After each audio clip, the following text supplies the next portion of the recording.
A shed update. And I think I'm going to do a couple of small updates because I got some small quantities of kits coming in and a few other little things. So we'll do it a short burst at a time, and I think it should be fun and I always like to say educational. The Croat here, this is a SF3D kit, which that's the old school slang for it, which is now MAK down there. I think this is one of the coolest kits to come out of the SF3D range. When you buy the Croat, and there's different versions of it, but the original one basically has a small, I want to say a little barrel Gatling gun type version.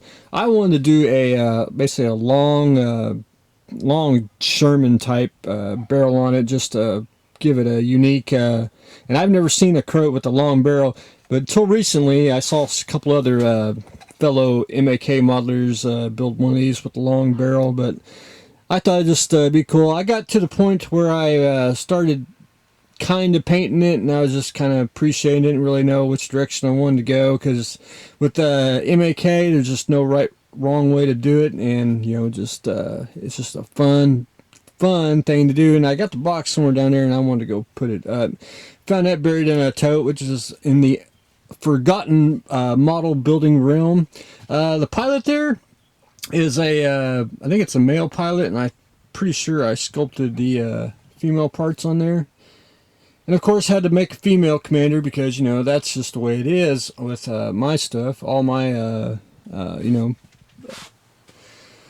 like the female Viper pilot there, you know, just gotta have female on all the vehicles here. So I'm gonna probably go put that up. I don't know where I want to stick it. I need to find the box so I can put it in there, but we'll stick it there for now, so we will know where it's at. I picked this up today. Where I live in Broken Arrow, Oklahoma, there's they downtown have some collectible shops, and occasionally they do get model kits in, and I went in there. I got this for basically a song, and this is Dr. Zaius, Planet of the Apes, from the Adair company. Or it's not, a lot of misconception is the Adair kits are not Aurora. And if you ever look down here, these are not Aurora. These are Adair kits, but Polar Lights, they got the molds to it, and I don't know why they put the Aurora logo on it. They should have put basically the Adair logo on it, and that's when they reissued it. And I got a few Adair kits, which are up here in the totes of models up there. And I got parts to some of the Adair kits, but most of what I have of the Planet of the Apes are the reissues of the Polar Lights version, which are pretty cool. They're cool. I mean, I built them, had a blast, and that's what they are made for. But I don't have any of the Adair box kits. Box is pretty decent shape. They taped it on back there, which that's not a problem. It's a little water damage. These came out in '73.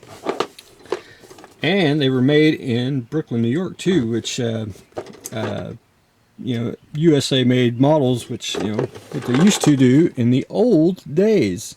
There is 2 kits I do not own of Planet of the Apes, if you count. I have all the reissues, and now I'm starting my Adair collection.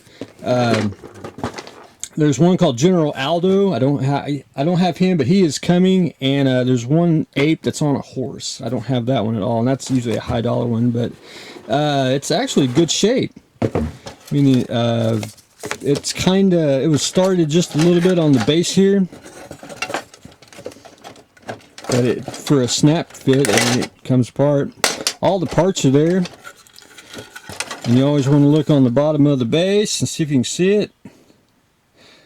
The Adair products, just you know, just excellent shape. No paint, glue stains whatsoever. The instruction sheet.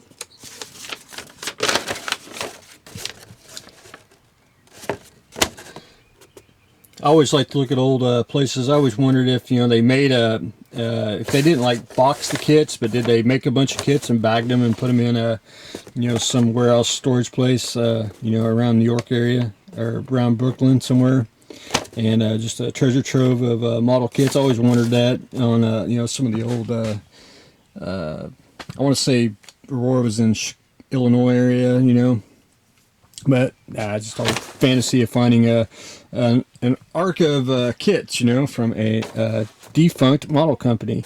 I do know, and I don't have any, the 8R kits here.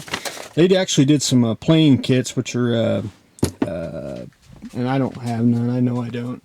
Should be like an X-Comet kit, and the old Aurora employees, they when Aurora went out of business, they basically ramped up 8R and did planes and did some other stuff, which I don't have many of the kits, which I'd like. And speaking of 8R kits, this is one I'd like to have. This is a Jaws kit from 8R. I think that's just top notch. It's basically a shark in a bottle, a little mini scene. They did a bunch of scene kits in the 70s, which I think they're just flat out just cool. I mean, you don't even have to use the bottle. You can use Jaws and make your own. But that's one model I'm looking for that I'll find someday. But anyway, I wanted to show everyone the 8R Planet of the Apes, because that is one thing I did not own. Of course, I own Dr. Zaius. I just don't own Dr. Zaius in an 8R box. I have them in the Polar Lights boxes. But anyway, that's fine. So can't wait to add that to the pile over here. So that's pretty much it on that little history lesson. And I wanted to show everyone, because it is official. It is now the Ark. I got these at the craft store today. They were on clearance, so I thought, hey, why not? Took me a little penny nails and hammered that in there. So now it's official. We have the model Ark, and looked pretty good. So it's pretty much centered.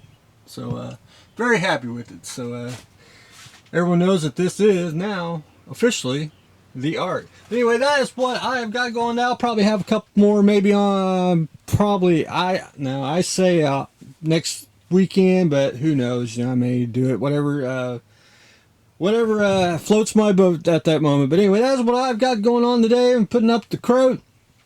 We're adding the Planet of the Apes by 8R, and we officially took a year to do it, but we named it the Ark. So stay tuned for the next exciting episode.